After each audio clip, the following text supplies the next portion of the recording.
بچہ جب پیدا ہوتا ہے انتہائی ناتواں اور کمزور ہوتا ہے اور وہ اپنے والدین کی پرورش کا محتاج ہوتا ہے۔ والدین اس کی پرورش کے لیے، اس کی تعلیم و تربیت کے لیے انتھک محنت کرتے ہیں اور اس کے لیے ہر طرح کی قربانیاں دیتے ہیں اور اپنی ہر چیز کو داؤ پہ لگا دیتے ہیں۔ اس لیے دین اسلام کے اندر والدین کے حقوق کی بڑی اہمیت آئی ہے۔ چنانچہ اللہ تعالی نے قرآن پاک کے اندر ہر جگہ اپنے حق کے بعد والدین کا حق بیان فرمایا ہے۔ اس سے والدین کی حقوق کی اہمیت سامنے آتی ہے۔ چنانچہ سورہ بنی اسرائیل میں اللہ تعالیٰ کا ارشاد ہے، وَقَضَىٰ رَبُّكَ أَلَّا تَعْبُدُوا إِلَّا إِيَّاهُ وَبِالْوَالِدَيْنِ إِحْسَانًا، تمہارے رب نے یہ فیصلہ کیا ہے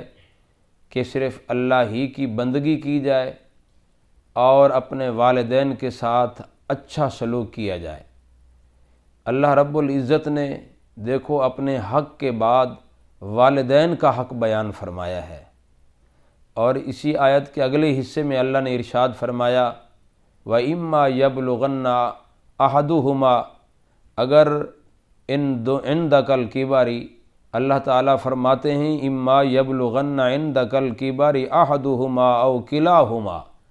اگر ان دونوں والدین میں سے کوئی ایک یا دونوں بڑھاپے کی عمر کو پہنچ جائیں تو تم نے ان کا خاص خیال رکھنا ہے۔ اور اس موقع پر بعض مرتبہ بندہ یہ سمجھتا ہے کہ یہ والدین بوڑھے ہیں اور میرے اوپر یہ بوجھ بن گئے ہیں، لیکن اگر یہی اولاد اپنے اس بچپن کو دیکھے، اپنی اس ناتوانی اور کمزوری کے اس عالم کو دیکھے کہ جب وہ ایک گوشت کا لوتھڑا اپنے والدین کی گود میں تھے، کچھ مانگ نہیں سکتے تھے، کچھ پہن نہیں سکتے تھے، حتیٰ کہ اپنی قضائے حاجت بھی خود نہیں صاف کر سکتے تھے، یہ والدین جنہوں نے اس کی ساری ضروریات کو پورا بھی کیا اور ان کی دیکھ بھال بھی کی، حتیٰ کہ اگر انہی بچوں کو، اولاد کو اگر تھوڑی سی کوئی تکلیف ہو جاتی تو والدین کو ان سے زیادہ تکلیف ہوتی تھی۔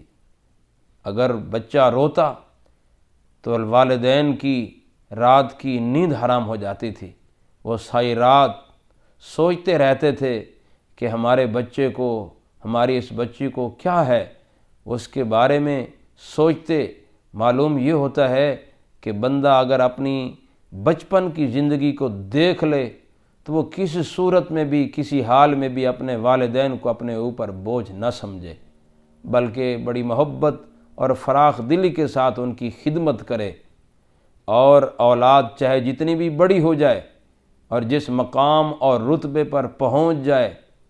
تو وہ والدین کا کی صورت میں وہ حق ادا نہیں کر سکتی، اور وہ اپنے اس مقام کو اور اپنے اس رتبے کو یہی سمجھیں کہ اس کے پیچھے ہمارے والدین کی محنت ہے، ان کی کاوش ہے۔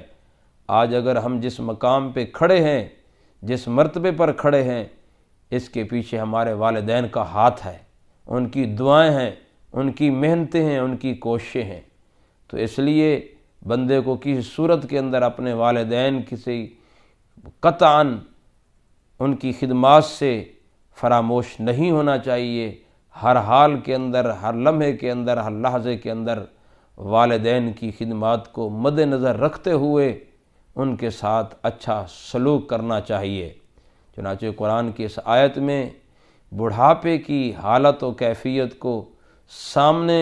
رکھتے ہوئے اللہ تبارک و تعالی نے یہ ارشاد فرمایا کہ خاص طور پر بڑھاپے کے عالم میں وہ تمہاری تمام تر خدمات کے وہ محتاج ہوتے ہیں، وہ اپنی ضروریات خود پوری نہیں کر سکتے، اپنی ضروریات پورا کرنے میں وہ اپنی اولاد کے محتاج ہوتے ہیں۔ تو اولاد کو چاہیے کہ وہ اس بڑھاپے کے عالم کے اندر اپنے والدین کی ساری ضروریات کو پورا کریں، ان کی دیکھ بھال کریں، ان کی خدمت کریں۔ اور اللہ تعالیٰ نے یہ بھی ارشاد فرمایا کہ اس بڑھاپے کے عالم کے اندر والدین سے کوئی ایسی بات ہو جاتی ہے جو بندے کی طبیعت کے خلاف ہو تو اللہ تعالیٰ فرماتے ہیں سن لو فلا تقل لہما اف ولا تنہرہما، تم انہیں اف تک بھی نہیں کہہ سکتے،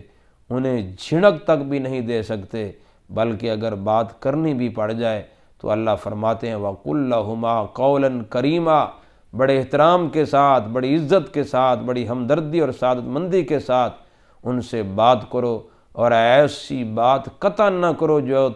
والدین کے لیے دل آزاری کا باعث بن جائے، جو ان کے لیے تکلیف کا باعث بن جائے۔ اس کے بعد اللہ تبارک و تعالی فرماتے ہیں وَاخْفِضْ لَهُمَا جَنَاحَ الذُّلِّ مِنَ الرَّحْمَةِ، اپنے رحمت کے بازو کو عاجزی کے ساتھ، انکساری کے ساتھ، خدمت کے جذبے کے ساتھ پھیلا رکھو۔ یہ تلمیح ہے اس بات سے کہ جس طریقے سے پرندہ اپنے بچوں کو اپنے پروں کے نیچے محفوظ کر لیتا ہے، اسی طریقے سے والدین کو بھی تم اپنے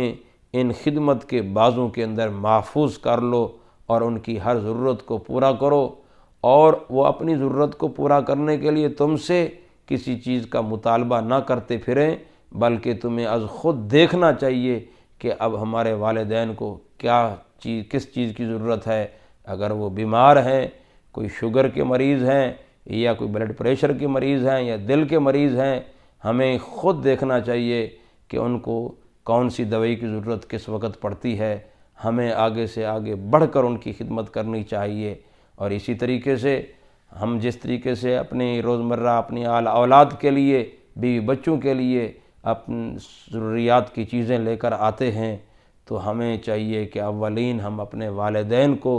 اور ان کی ضروریات کو مقدم رکھیں اور ان کی دیکھ بھال کریں۔ اور یہ بندے کو خاص طور پر یہ سوچنا چاہیے کہ چاہے وہ جتنی بھی خدمت کر لے، جتنا بھی حسن سلوک والدین کے ساتھ کر لے، وہ کسی صورت میں اپنے والدین کا حق ادا نہیں کر سکتا۔ والدین کی خدمات بہت بڑی ہے، اس لیے قرآن پاک کے اندر اللہ تعالی نے یہ فرمایا ہے کہ اگر تم اور کچھ نہیں کر سکتے، کم از کم تمہیں چاہیے کہ ہر وقت اپنے والدین کے لیے یہ بھی تمہیں دعا کرتے رہنی چاہیے کہ رب ارحمہما کما ربیانی صغیرا، کہ ہمارے پروردگار ہمارے والدین کے اوپر رحمت فرما جس طریقے سے انہوں نے بچپن کے اندر ہمارے اوپر رحمت فرمائی ہے۔ گویا کہ اس دعا کے اندر اللہ تعالی نے اس انسان کو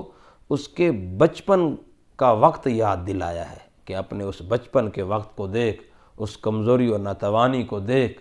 اور پھر اب اس جوانی کو دیکھ۔ اب والدین تیرے گھر میں ایک ہڈیوں کا ڈھانچے کی صورت میں پڑے ہیں،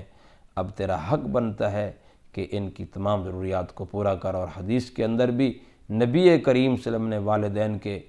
بہترین حقوق بیان فرمائے ہیں۔ حضرت عبداللہ بن مسعود رضی اللہ تعالیٰ عنہ سے حدیث مروی ہے، آپ صلی اللہ علیہ وسلم سے پوچھا گیا کہ اعمال میں سے سب سے بہتر عمل کون سا ہے؟ آپ نے فرمایا الصلاۃ لوقتہا، کہ نماز کو اس کے وقت میں پڑھنا، اور دوسرے نمبر پر آپ نے فرمایا کہ والدین کی خدمت کرنا، والدین کے ساتھ حسن سلوکی کے ساتھ پیش آنا۔ حضرت ابو ہریرہ رضی اللہ تعالیٰ عنہ سے مروی ہے، نبی کریم صلی اللہ علیہ وسلم نے 3 مرتبہ یہ ارشاد فرمایا، ذلت ہے اس بندے کے لیے، خائب و خاسر ہو گیا وہ بندہ۔ 3 مرتبہ یہ جملے دہرائے۔ پوچھا گیا یا رسول اللہ کون بد نصیب ہے جس کے بارے میں آپ فرما رہے ہیں کہ اس کے لیے ذلت ہے، اس کے لیے تباہی ہے؟ آپ نے فرمایا کہ اس کے ماں باپ دونوں میں سے کوئی ایک یا دونوں بڑھاپے کی عمر کو پہنچیں، اور پھر بندہ ان کی خدمت نہ کر کے وہ جنت میں جا سکے۔ جب تک وہ خدمت نہیں کرے گا اس وقت تک اس کو جنت مل نہیں سکتی۔ یہ بڑھاپے کے عالم کے اندر اس کو چاہیے تھا کہ اپنے والدین کی خدمت کرتا اور جنت کا حقدار ٹھہرتا، لیکن اس نے اپنے والدین کی خدمت نہیں کی بڑھاپے کے اس عالم کے اندر۔ تو اللہ کے رسول فرماتے ہیں کہ ایسا بندہ ذلت والا ہے، وہ خائب و خاسر ہو گیا ہے، تباہ و برباد ہو گیا ہے۔ اسی طریقے سے ایک اور حدیث کے اندر نبی کریم صلی اللہ علیہ وسلم نے یہ ارشاد فرمایا ہے کہ حضرت عبداللہ بن عمر بیان فرماتے ہیں، رسول صلی اللہ علیہ وسلم سے ایک شخص نے جہاد کی اجازت مانگی۔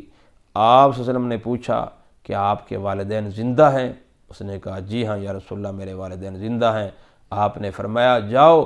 ان کی خدمت کرو، ان کی خدمت کرنا ہی جہاد ہے۔ اسی طریقے سے حضرت ابو سعید خدری رضی اللہ تعالیٰ عنہ کہتے ہیں کہ یمن کے لوگوں میں سے ایک آدمی جہاد کی غرض سے ہجرت کر کے رسول اللہ صلی اللہ علیہ وسلم کی خدمت میں حاضر ہوا، اور اس نے اگر جہاد میں جانے کی اجازت مانگی تو آپ صلی اللہ علیہ وسلم نے اس سے فرمایا کیا تمہارے کوئی عزیز و اقارب حیات ہیں؟ تو اس نے کہا جی میرے والدین زندہ ہیں، ماں باپ زندہ ہیں۔ آپ نے فرمایا جاؤ ان سے اجازت لو، اگر وہ اجازت دیں تو ٹھیک، ورنہ ان کی خدمت کرو، اور ان کی خدمت کرنا ہی جہاد ہے۔ اسی طریقے سے ایک اور حدیث ہے، حضرت عمر بن شعیب اپنی ماں سے اور اس کے دادا سے روایت کرتے ہیں کہ ایک آدمی رسول اللہ علیہ وسلم کی خدمت میں حاضر ہوا اور اس نے کہا یا رسول اللہ میرے پاس مال ہے، میری اولاد بھی ہے، اور میرے والد بھی اس مال کے ضرورت مند ہیں، تو میں کیا کروں؟ آپ صلی اللہ علیہ وسلم نے فرمایا انتا و مالو کا لے ابی کا، کہ تو بھی اور تیرا مال بھی تیرے والد کا ہے۔ تو گویا کہ رسول اللہ صلی اللہ علیہ وسلم نے بھی اپنی احادیث کے ذریعے سے والدین کے حقوق کی خاص اہمیت بیان فرمائی ہے۔ ہمیں چاہیے کہ ہم ہر حال کے اندر اپنے والدین کے حقوق کو مد نظر رکھیں اور ان کی خدمات کو